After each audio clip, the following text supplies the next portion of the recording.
勝ってみんなで一緒に帰るぞルフィ当たり前だ Hey there, anime fans! If you're here, chances are that you've already watched my video of the top 10 badass moments in One Piece. And if you enjoyed that, then you know why you're here again, because it's time for Volume 2. Why? Well, why not? One Piece is full of such brilliant moments of courage, spunk, attitude, and general badassery that it just makes sense to make a second list. In this video, you're going to find both one-on-one encounters and one versus many fights, stylish entrances, and moments of quiet strength where battles are won without raising a weapon. There are moments where the hero doesn't win for a change, and where the villain shows why he's the top boss. Naturally, there are spoilers ahead.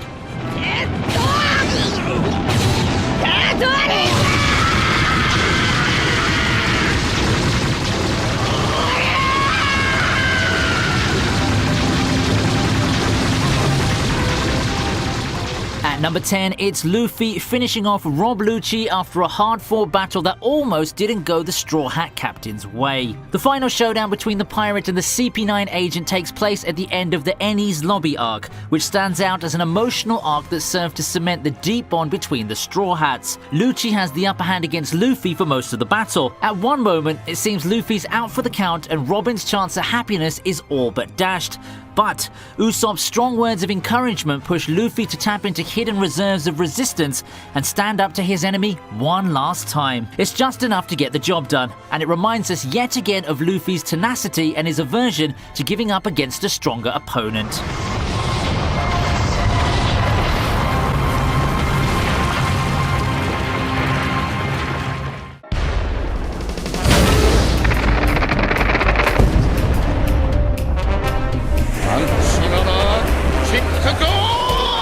This next moment on our list is all style and panache as Sanji, living up to his self-given name of Mr. Prince, makes a timely entrance at Crocodile's base to save his crewmates. Luffy and gang are in all kinds of trouble, locked up in a sea stone cage in a croc-infested room that's flooding fast. The key to the cage lies in the stomach of one very snappy banana wani. Using his guile and cunning, Sanji tricks Crocodile into leaving his base. He then breaks into the flooded room and, with a powerful kick that sends one gigantic croc out of his way, saves the day. As for Sanji's Mr. Prince moniker, well, surely you would have caught on by now. It's a clever bit of foreshadowing by the mangaka Eiichiro Oda, a not so subtle hint to the revelation many arcs later that Sanji's actually a prince of the Vinsmoke family.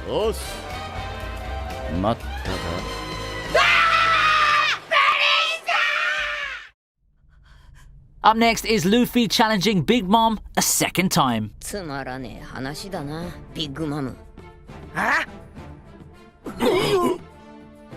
結婚しなかったのがローラだろ。 Before they meet in person, the first two interactions between the upstart and the Yonko are telephonic. During their first exchange at the end of the Fishman Island arc, Luffy, fresh off a big win, tells Big Mom on the Den Den Mushi that he's not only eaten all her candy, but that he plans to kick her ass all over the New World. Unlike this spur-of-the-moment provocation, his second challenge to her is more personal and more hostile. Imprisoned on Whole Cake Island and unable to rescue Sanji, Luffy's in a desperate situation, yet he shows his captor no fear. What's more, he treats her with disdain. Naturally, this infuriates Big Mom to no end, but that's exactly what Luffy wants. This time, his declaration of war conveys not the boast of a kid riding high on a win, but the conviction of a man who knows what he wants and won't let anything or anybody get in his way, even if it's the most powerful woman in the world. サンジは必ず取り返す。最後に勝つのは俺たちだ。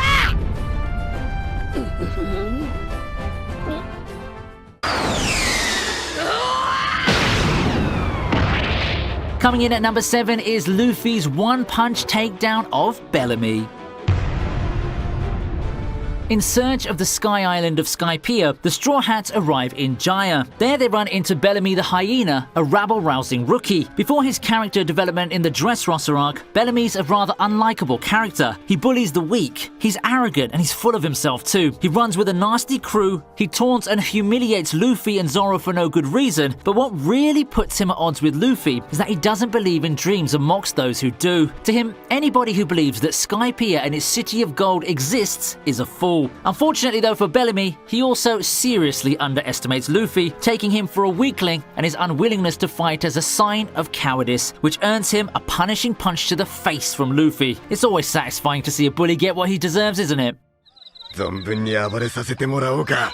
見つけたぜ。死ね。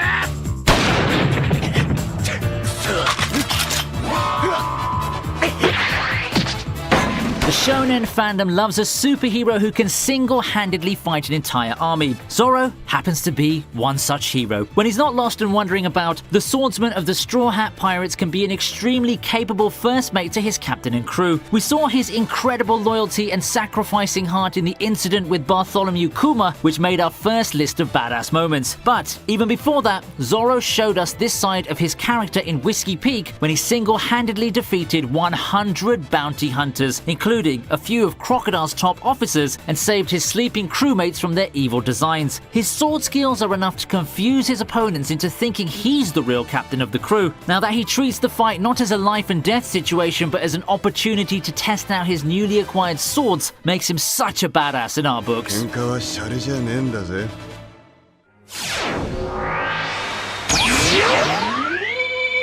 あ、なんで？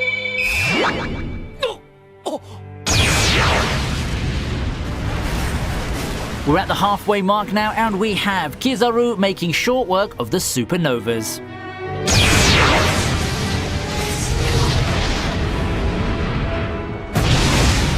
The Sarbodi arc makes an important turning point in the Straw Hat's journey. It's where Luffy famously punches a celestial dragon, another moment that made it to our first list. Another reason that this makes this arc significant is that it serves as an introduction to the Supernovas, the 11 top rookie pirates perceived as the next big threat to the world government. Their arrival in Sarbodi at the same time and Luffy's antics at the slave auction cause such a stir that it puts them on a direct collision course with the Marines, their army of Pacifistas, and Admiral Kizaru. However, as brash and fearless as the rookies are, they soon realize they're no match for the slow-speaking, lightning-fast Admiral. Kizaru easily defeats Hawkins, Drake, Appu, and Urouge, while the Straw Hats escape his wrath only with Rayleigh's timely help. Kizaru may not be antagonistic like Akainu or Aokiji, but he makes for a fascinating and often unpredictable character.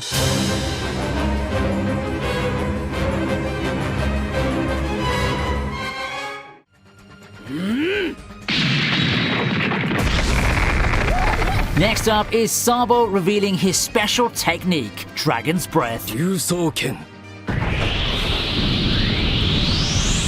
竜の息吹 Taken for dead after he drowned as a child, Luffy's sworn brother returns during the Corrida Coliseum tournament in the Dressrosa arc. Taking Luffy's place in the fight, he goes up against such big-name opponents as Diamante and Burgess, disarming both of them easily with his unique Dragon Claw Fist martial arts, while showing the same irreverent and fun-loving fighting style as his brash younger brother. But it's his display of Dragon's Breath that's truly awe-inspiring. Imbuing his clenched fists with haki and punching them into the ground, Sabo sends a shockwave so great that he completely destroys the arena, sending his opponents and the audience floundering.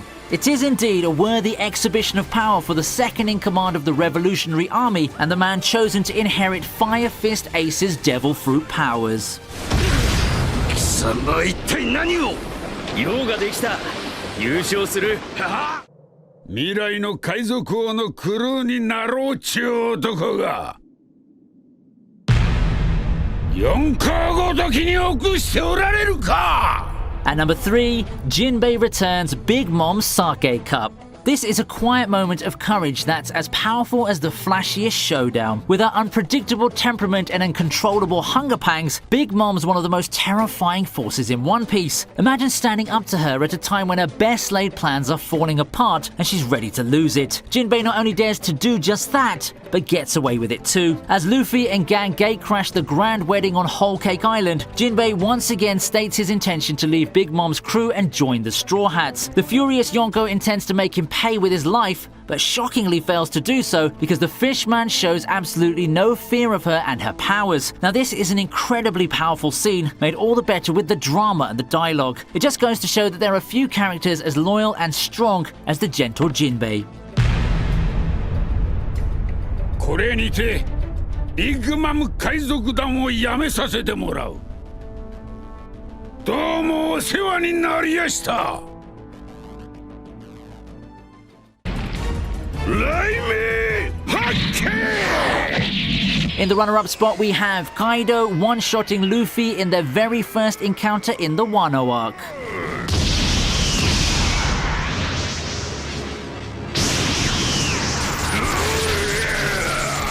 Now, we've always known that Luffy doesn't think much about picking a fight with a bigger, stronger, meaner opponent. He's done it before, and he does it as soon as he lands in the land of the samurai, where he's supposed to be keeping a low profile. Now, while Luffy does lend a few lucky hits on the punch-drunk Yonko by going all out, we know he's horribly out of his league. There's just no way he can defeat the man who can't be killed even by himself, right? So it's really no surprise when Kaido sobers up just enough to knock Luffy out with one devastating smack of his Black Thunder Club. The captain of the Straw Hats is out for the count despite being in his armament Haki enhanced gear 4th bound man form. That's just how crazy dangerous Kaido is. With the Wano story still unfolding its mysteries, we can't help but wonder if Luffy's actually up to the task of bringing down the invincible Yonko.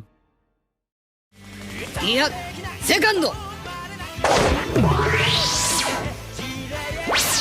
And that brings us to number 1. And taking the top spot is the post-time skip monster trio turning the lethal Pacifistas into heavy metal trash.